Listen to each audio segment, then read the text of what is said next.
I know you're probably sick and tired of doing pull-ups by now, but hey, I'm just trying to help you out, man. What's up, guys? In today's video, I got another one for you, another pull-up hack. So without further ado, let's get straight into the video. Equipment that we're gonna need here is either a squat rack and a barbell or a Smith machine if you have access to it. The way we're gonna set up for this exercise is if you see these handles, you can place them anywhere you want depending on your level of strength. If I start all the way here at the top,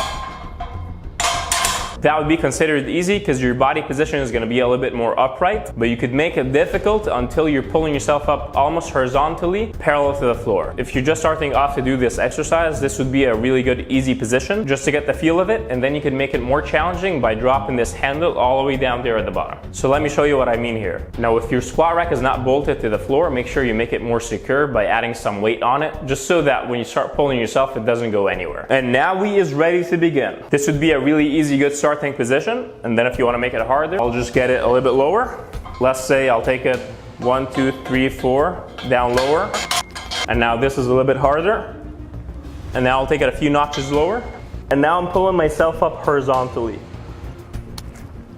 So as you saw here, guys, there's a lot of ways you could get creative with these exercises. If you can't do a pull-up, do an assisted pull-up. Go do these inverted rows, do the TRX rows. Use these kind of exercises to get stronger so you could then hopefully be able to do a bodyweight pull-up. I hope you guys found this video helpful, and I'll see you very soon.